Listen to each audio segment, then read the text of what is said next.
Hey guys, today we're driving the 2021 McLaren GT. This is the luxurious McLaren, the Grand Tourer. It has lots of trunk space. Look at that. They've gone and covered up the engine bay with this very durable material and given you the ability to put golf clubs back there, suitcases, snowboards, skis, what have you. 612 horsepower, 465 pound-feet of torque. That's made it to a flappy paddle 7-speed dual clutch gearbox. MSRP on this is $200,000 and as tested, $217,000.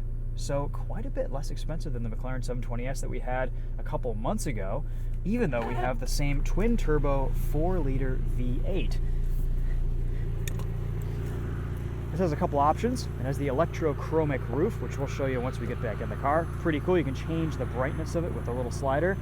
And we have this gorgeous elite paint color, serpentine, green, blue. It's kind of a combination of both. Anyway, it's gorgeous. That's only a $4,500 option, and the electrochromic roof is $6,000. You also get that in the Toyota Venza. We have carbon ceramic brakes on all four corners, 20-inch wheels up front, 21s in the rear, 225, 35, 20 tires up front, and 295, 30, 21s in the rear. Pirelli P0s, specifically designed for this McLaren, or specifically tuned to this McLaren.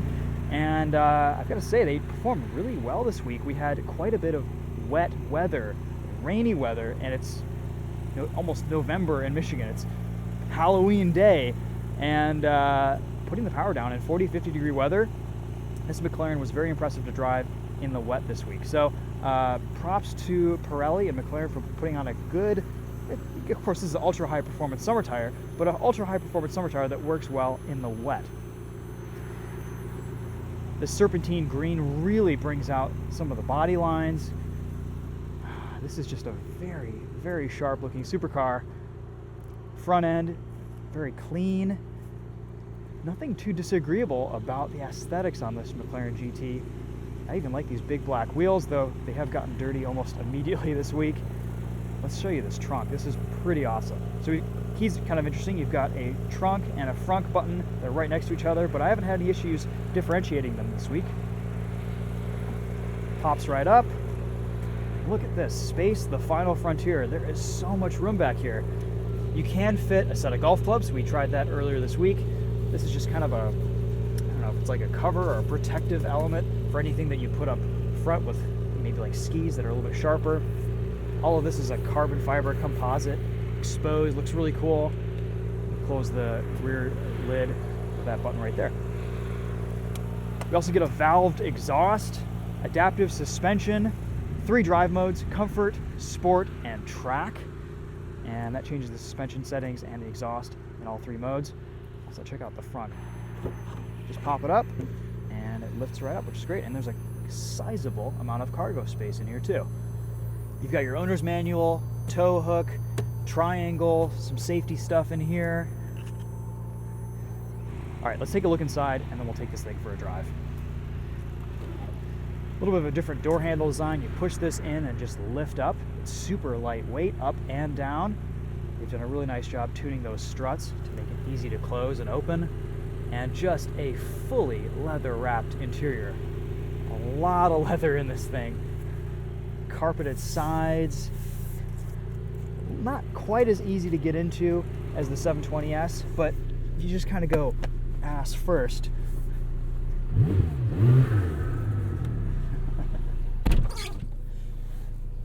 We've got a little bit of a cargo space right here. Just hides in the door panel. That's kind of cool. And a very familiar cockpit from the 720S. Pretty much all the buttons, all the controls are the same. Bowers Wilkins sound system. Here are your drive modes. You can activate them with just the active button, which is kind of cool because you can keep them set to whatever you want them to be set at and then just immediately engage them when you want to. Launch control, turn off, auto stop start.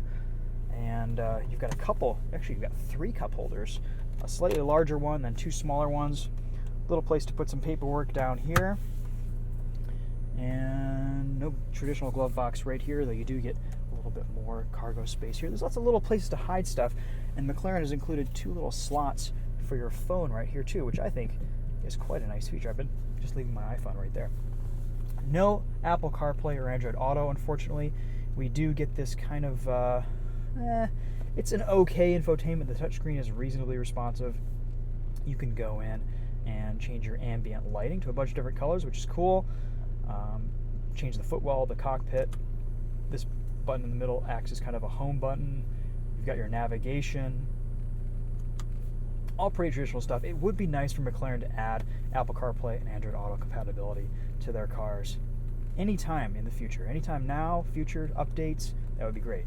And like I mentioned earlier, we have a few different drive modes. We'll hit the active button and gauge track. We get a slightly different gauge cluster. It doesn't tilt down and morph into a thin, minimal display like the 720S does, but you can hear the exhaust gives it a little bit more of an aggressive sound. Sport mode, another different gauge cluster. We get tire temperatures and pressures, which is pretty cool.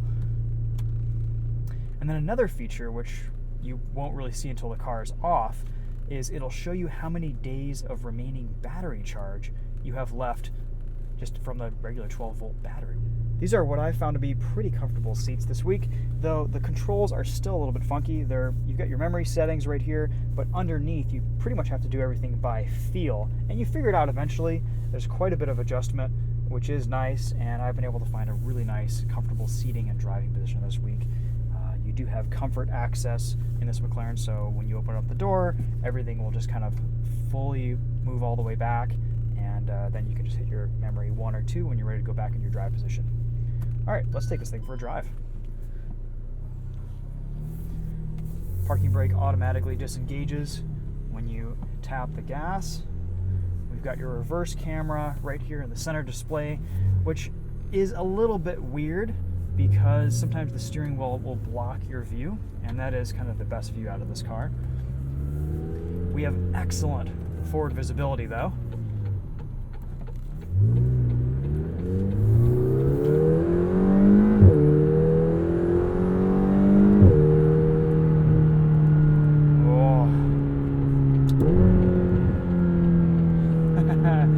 Decided to be fun to start off in track mode today, because that's where this McLaren sounds the best.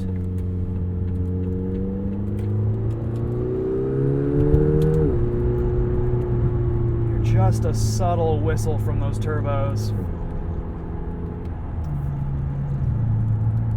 This McLaren GT is supremely comfortable to drive in just its normal automatic drive mode. McLaren's tuned the transmission so that it's smoothed out. It acts a little bit more like a traditional automatic as opposed to a racing dual clutch. And I think that's really nice. That's really what the big difference between this and a McLaren 720S is, just that gearbox tuning, the smoothness of everything. I think the ride quality of the suspension is still about as comfortable as the 720S that we had. We also get a nose lift in this McLaren GT, which is very nice. Lifts up very quickly. You can lower it pretty easily just pressing this button. All very nice. But as you would expect, it also performs incredibly well. Let's see if we can do a little bit of a launch controlled start here. We've got a slightly damp day, still a damp morning.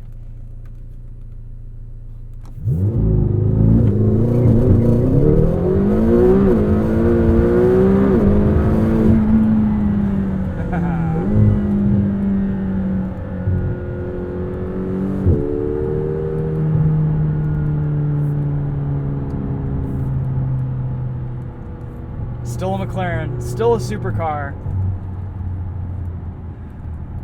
Maybe a little bit less drama than the 720S. You don't get those gunfire shots between shifts or that really high-pitched whine from the turbos.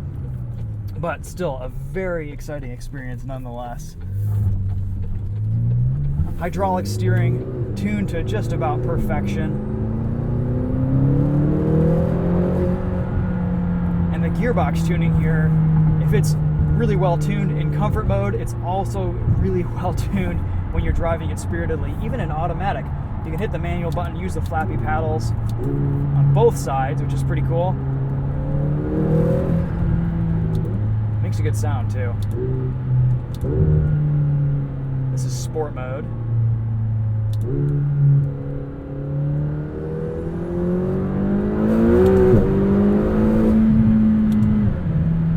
pavement, puts its power down.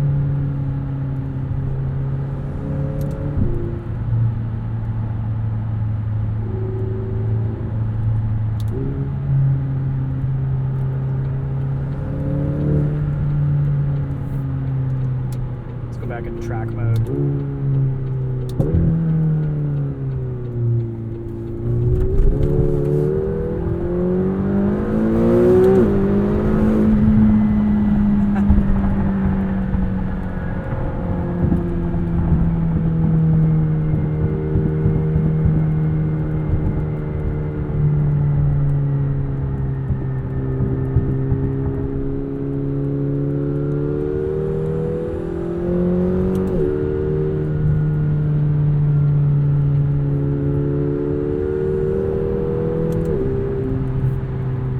I've got to hand it to McLaren. The way they tune their driving dynamics is really just about perfect. For what this car is and its target buyer, this is a very approachable car to drive. It's very easy to live with, even in inclement weather. I don't know, I really like the inputs of this car. The steering is just fantastic.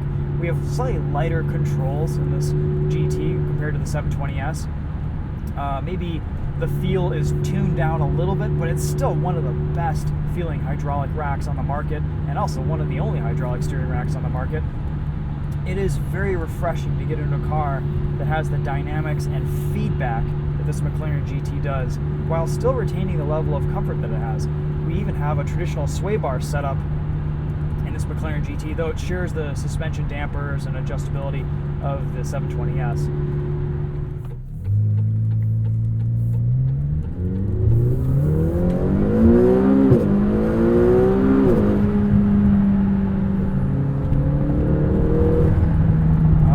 I just really like the automatic programming from the 7-speed dual clutch. It is just so good.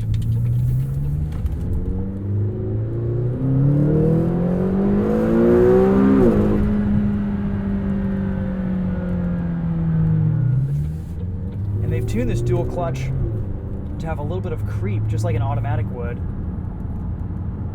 So it's a little bit less of a foreign experience. Put it into comfort mode and it just shifts below 2,000 RPM.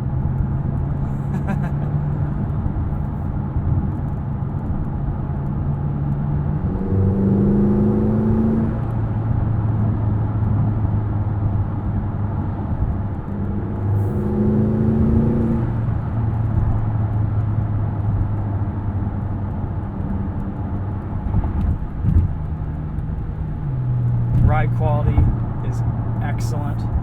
Comfort mode, I've just been leaving it. The dampers in comfort pretty much all week. Really well tuned for rough roads. And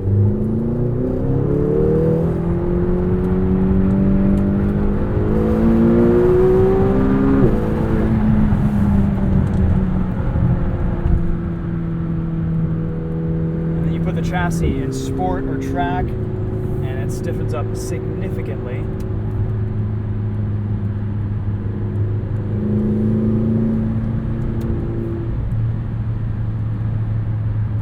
These drive modes are fantastic. It's so easy to change them. You know exactly what you've selected. You don't have to look down at anything.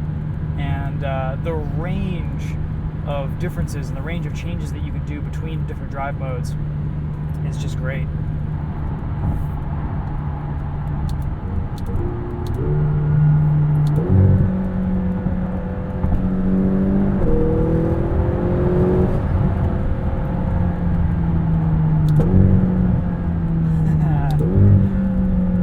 Little pop right there.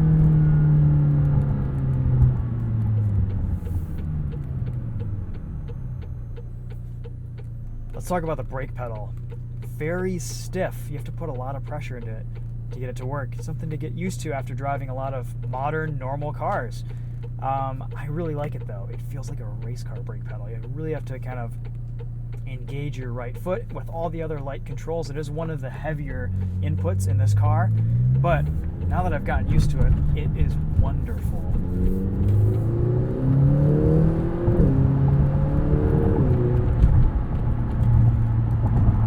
All the controls here, everything feels so natural.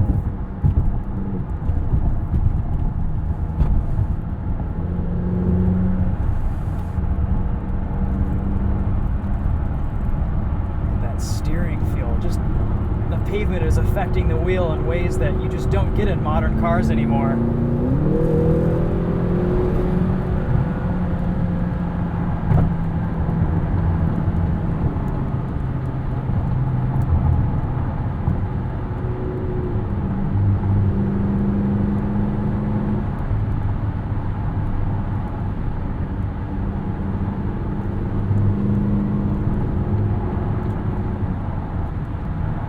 So, how can we sum up the McLaren GT? As a daily driver, as an everyday supercar, this hits a really good mark.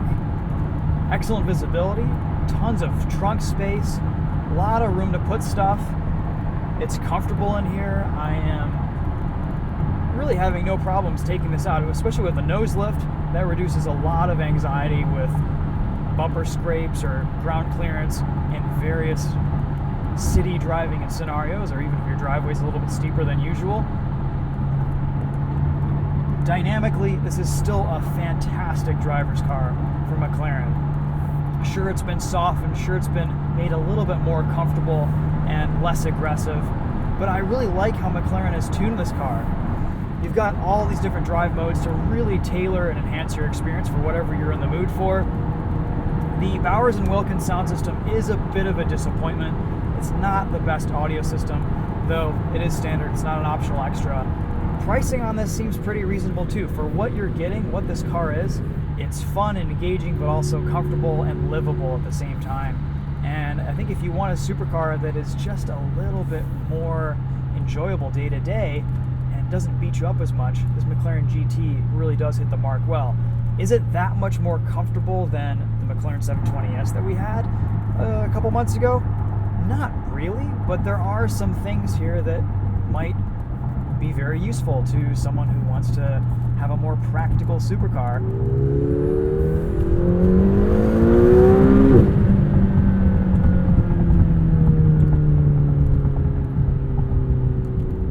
I absolutely love the shape of the steering wheel too. It has this kind of brushed aluminum on the insides. The paddle shifters just hewn from solid aluminum.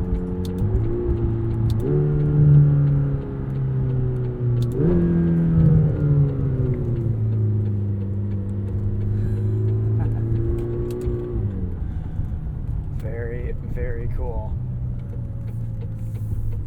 Do a lap of the golf course, which is probably this McLaren GT's home base. Getting a little bit of seat rattling going on here from the back of this leather. Depending on how tall you are, you might get some contact against the rear of that firewall.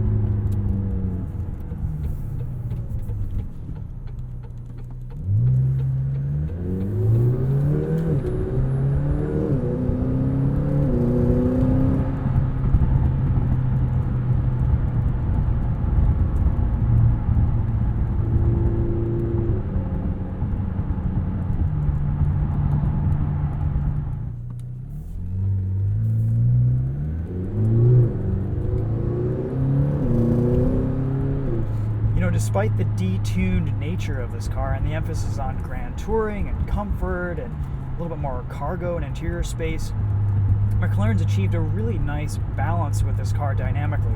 The inputs and the controls still give you a ton of feedback and feel, and that's really satisfying. It's a really satisfying part of driving this car. But McLaren has done a nice job of just taking the edge off of this car. It's not as hardcore of a driving experience. It's a little bit more, I don't know, nice to drive, and maybe it's a little bit less of an event as a result, but I do really like the balance that they've achieved with the transmission programming, the steering feel, the sound of everything. There are so many options on the market these days. I do think this McLaren GT has a nice spot, even though, you know, McLaren seems to come out with a new model every year. This is one of the good ones, and I think they've done a really nice job refining and perfecting the tuning with this car. It's still a little bit of a detuned 720S, but it hits a really nice balance, and I really enjoyed driving this thing this week.